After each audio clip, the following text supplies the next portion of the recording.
सज्जन आम कथा प्रसंग महाकाव्य रघुवंश महाकवि कालिदास तांकर रघुवंश काव्य रे महाराज दिलीप आज मर्त्यर वार्ता पाई स्वर्ग आरोहण करथिले देवराज इंद्रपुर सैटी गोटे आमर दृष्टांत दि जाए पाला जगत रे प्रत्येह नारी प्रत्येह पुरुष गोटे माँ गोटे नारी ता जीवन रे नारी मानक जीवन रे प्रत्येह मासरे शुद्ध स्नान करा जाए।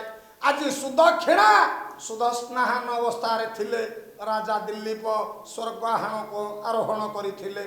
सज्जन गोटे नारी ऋतुस्नाता दिवस प्रथम दिवस रु सप्तम दिवस पर्यंत स्वामी संग करि पारे ना। महाकवि कालिदास महाकाव्य रघुवंश रे कहिदेले गोटे श्लोक टी आमे आनिबा कहले ऋतुस्नाता तुजो भारजिया सन्निधो न पगछसी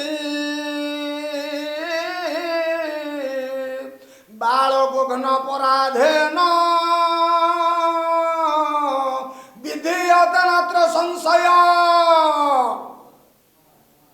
मो ज्ञानी बापा मान मो उत्कलिनी माँ माने आम रघुवंश महाकाव्य प्रमाण दिए ऋतुस्नाता जोगर सप्तम दिवस रात्र रे जदि पुरुष ता स्त्री संगम स्त्री संग लाभ न करे से पुरुष को जोड़िए पाप लागे।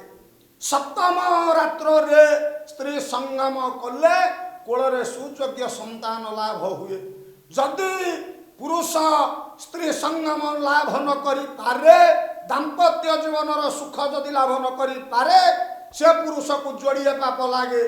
से पाप कुमार संभव महाकाव्य महाकवि कालिदास कहले बाल गोघ्न पराधेन विधीयते नात्र संशय।